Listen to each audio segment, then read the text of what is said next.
안녕하세요. 반갑습니다. 오늘 해볼 얘기는 청소업체 가맹점과 도급에 대해서 얘기를 해볼까 합니다.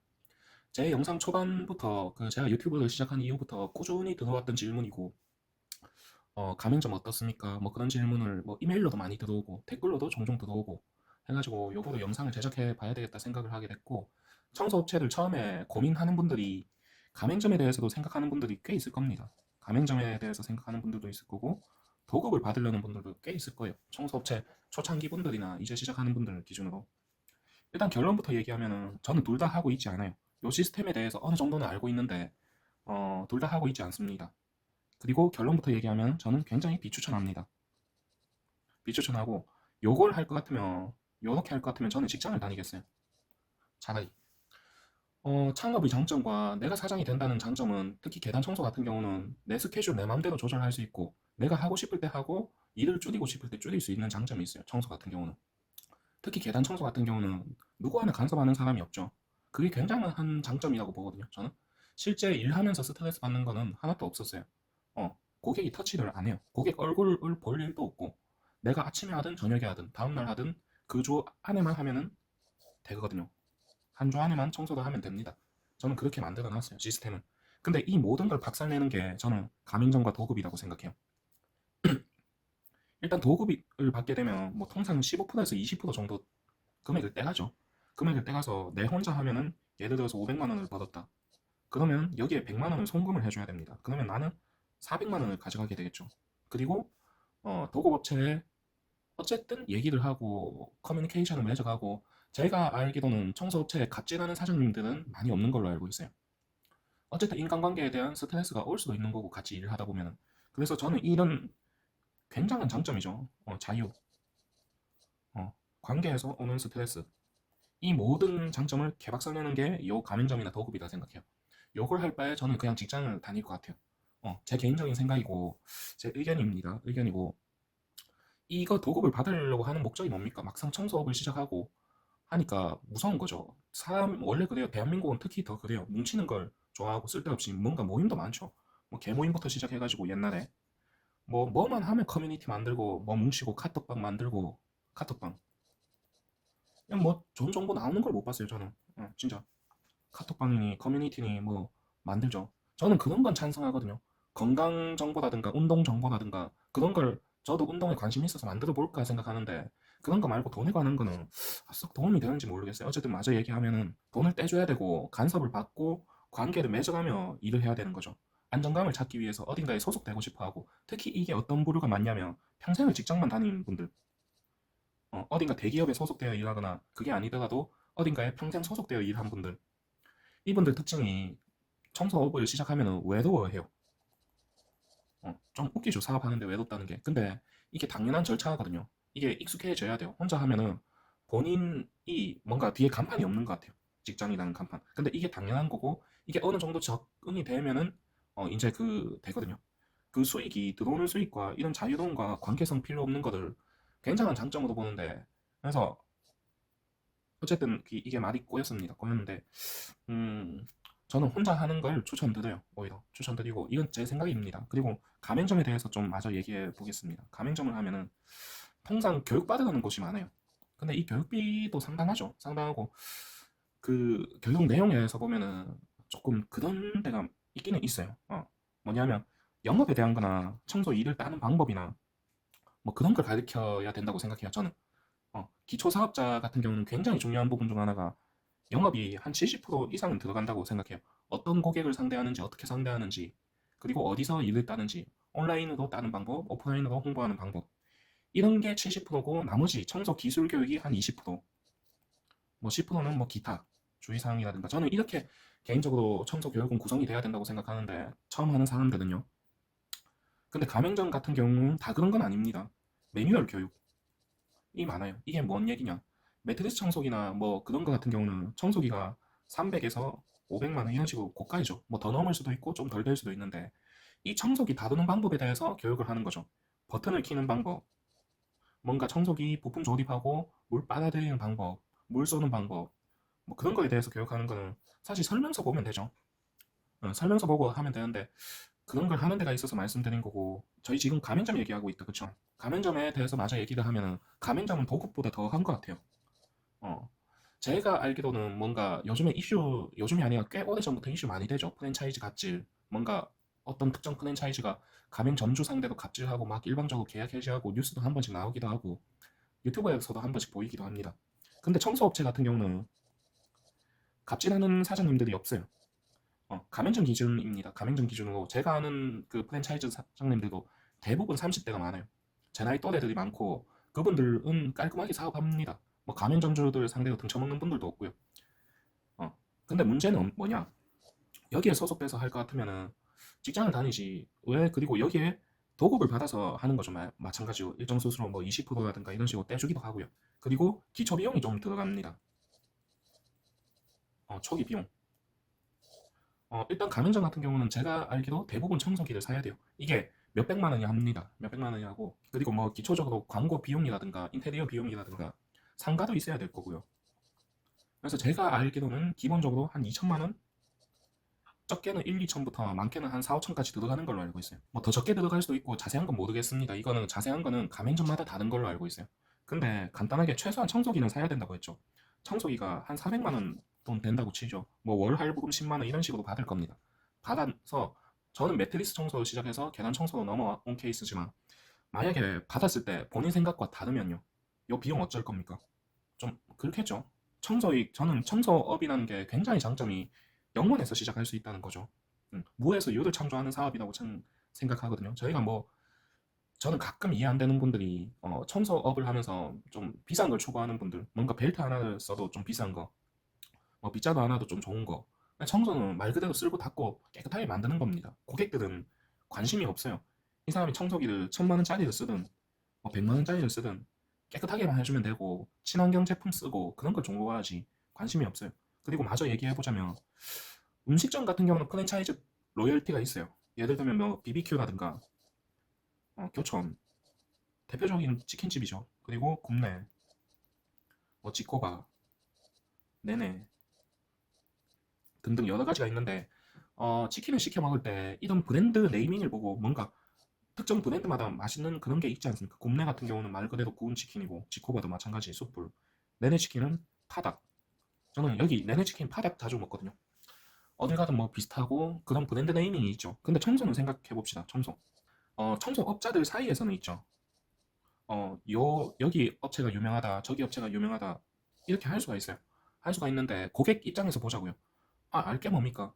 네이밍 브랜드가 없어요. 브랜드 이름을 보고 청소를 맡기는 경우가 없다는 거죠.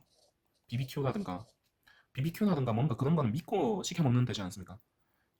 청소는 그런 브랜드 네이밍이 없다는 거죠. 뭔가 A라는 브랜드라든가 B라는 브랜드라든가 사실상 뭐 이름 보고 청소를 맡기는 데는 없을 겁니다. 그리고 어쨌든 그래서 가맹점을 저는 비추천해요. 여러 가지를 복합적으로 생각했을 때. 저는 가맹점 다시 한번 말하지만 가맹점 할 바에 직장을 다니는 게 낫다고 생각합니다. 그 개인 사업, 1인 사업의 모든 큰 장점을 다 부숴버리는 게 가맹과 도급이라고 생각해요. 그래가지고 어쨌든 이렇게 간단하게 얘기를 해봤고 굳이 마지막으로 하나 더 얘기 드리면 뭔가 가맹점이나 이런 데서 교육받는 것보다 제 생각을 얘기하는 겁니다. 저같이 1인 혼자 다니는 사람에게 찾아가가지고 교육 좀 해달라 이렇게 부탁하는 게 맞을 것 같아요. 어, 혼자서 수익 내는 분들 있겠죠, 찾아보면. 자, 그리고 영업, 홍보에 대해서도 얘기를 좀 해볼까 합니다. 오늘 해볼 거는 단어와 네이밍에 대해서 얘기를 좀 해볼까 하고, 네이밍, 이름이죠, 이름. 청소업 같은 경우는 이름이 크게 중요하지 않아요. 반면에 중요하기도 합니다. 이게 뭔 얘기냐면 오프라인에서는 중요하지 않아요. 별로. 그리고 개인과의 거래, 1대1 거래에서도 1대1 거래나 뭐 어쨌든 단체가 됐든 어디가 됐든 별로 중요하지 않아요. 여러분들 사무실 청소하고 있는 업체가 어딘지 아나요? 혹시? 또는 유명한 청소 업체 생각하면 뭐 떠오르는 게 있나요? 없죠. 제가 사실 가맹점 비추천하는 것도 요 이유가 있고 어쨌든 그만큼 이름이 별로 크게 중요하진 않아요. 반면에 온라인에서는 중요해요. 왜냐? 검색이 돼야 되니까요. 예를 들어 봅시다. 지금 여기 돌자반이 있어요. 파래 돌자반 볶음. 청소 업체 이름을 파래 돌자반 볶음 청소 업체 이렇게 해놓으면은 일단은 청소를 안 맡기겠죠. 안 맡기고 그건 둘째치고 검색이 안 될 겁니다. 물론 키워드를 닫아놓거나 하면 되겠지만 이름 자체도 돌자반 청소 뭐 이렇게 검색하는 사람이 없겠죠. 위에 노출이 안 될 겁니다. 네이버 보면은 어, 위에 들어오는 것도 저희가 좀 일면에 내고 이런 게 중요하지 않습니까? 근데 그런 건 아니더라도 기본적으로 검색했을 때 뜨기는 해야 된다는 거죠. 음. 근데 제가 이걸 왜 얘기하냐면 압도적으로 청소업 시작하는 분들 중에 본인 기준으로 이름 짓는 경우가 굉장히 많습니다. 예를 들어서 뭔가 선글라스 요거는 영어입니다. 영어. 아 영업이 아니라 영어죠. 영어인데 한글이에요. 거의 한글 같은 영어죠. 근데 조금 어려운 단어 같은 경우는 모르는 경우가 많죠. 뭐 예를 들면 뮤지엄, 예를 들어서 뭐 뮤지엄 청소업체라든가 예를 드는 겁니다. 이런 거 쓰는 사람은 없겠죠? 본인만 알고 있는 거죠. 이런 거는 뮤지엄이 뭐냐 하면 박물관이거든요. 그냥 생각나는 거 조금 난이도 있다 싶은 거 써봤어요. 이런 거를 해놓으면은 본인만 아는 거죠. 근데 압도적으로 청소 처음 시작하는 분들은 청소 이름을 이상하게 영어로 막 해서 30대인 제가 봐도 혹시 뭔 청소시죠? 그런 생각이 들 때가 있어요. 들 때가 있고 그렇습니다. 그렇고 그래서 오프라인으로는 상관없는데 온라인으로는 키워드가 좀 중요하기도 합니다. 무슨 키워드 하니까 제가 홍보하는 것 같은데 그런 거 아니고요. 어떤 키를 쓰느냐, 어떤 이름을 쓰느냐 이것도 중요한 거죠. 어, 그래서 뭔가 뮤지엄 청소업체라든가 그 지만 알고 있는 겁니다. 자기만 알고 있는 거고 또는 자녀 이름,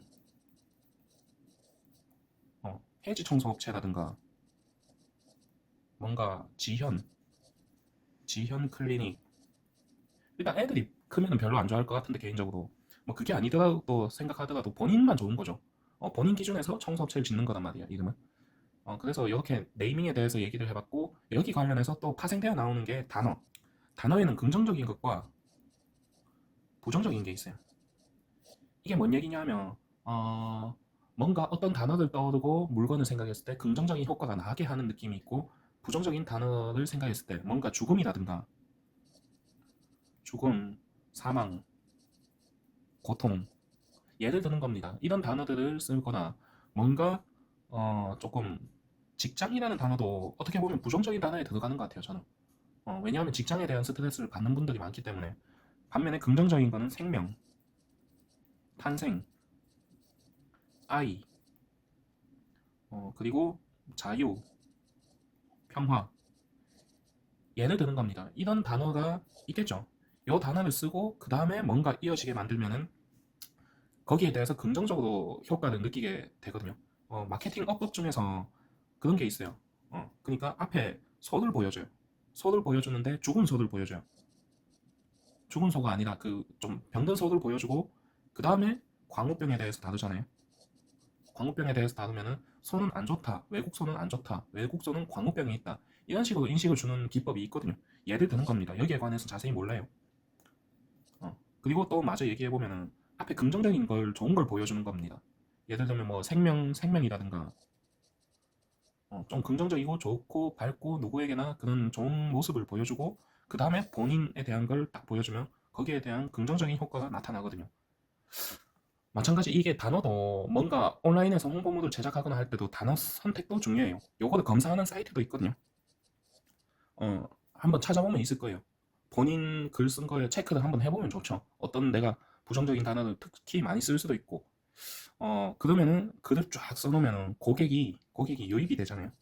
고객이 본인도 모르게 부정적으로 인식하게 되는 거죠. 여기 부정적인 거에 대한 단어를 많이 쓰게 되면. 그래서 사실 오늘 얘기해봤던 거는 기본 중에 기본이에요. 이게 네이버 상위 노출이나 이런 거랑도 관련이 있거든요. 관련이 있어서 의식적으로라도 긍정적인 단어를 쓰려고 한 선택을 하면 좋아요. 좋고 뭐 네이밍 같은 경우도 뭐 이게 제가 다 말할 수는 없어요. 다 말할 수는 없는데 검색이 되는 양이 있거든요. 뭔가 어 뭐 맛집이라든가 예를 들면 이런 거는 검색량이 어마어마하겠죠. 그만큼 경쟁률도 어마어마하겠고 그래서 이런 거를 찾는 것도 기술이지 않나. 실제 온라인으로 홍보할 때는 이런 부분도 좀 알고 있어야 돼요. 어떻게 되면 상위 노출이 좀 되나. 근데 제가 계속 뭐 이런 거 신경 쓰지 말라고 했던 이유는 처음 하는 분들 있지 않습니까? 초반 사업자. 이런 거 하나하나 다 신경 쓰면 귀찮아요.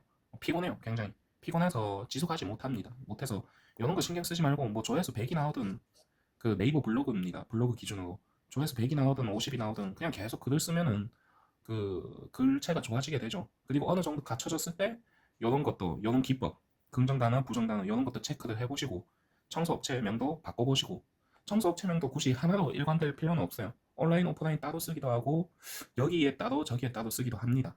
그렇게 해도 되기 때문에 대신 플레이스 같은 경우는 플레이스가 뭐냐면 네이버 지도거든요. 쉽게 얘기해서 요거 같은 경우는 사업자명이랑 같아야 돼요. 그래서 요거 같은 경우는 조금 신경 쓰고 왜냐면 사업자명 바꾸는 건 쉬운데 플레이스의 이름 바꾸는 거는 제가 알기로 좀 걸리는 걸로 알거든요. 쉽지 않기도 하고 한 달 정도 걸렸던 것 같아요. 이런 거 바꾸는 거는. 어쨌든 이렇게 간단하게 얘기를 좀 해봤고 어쨌든 이렇게 시청해 주셔서 감사합니다. 이상입니다.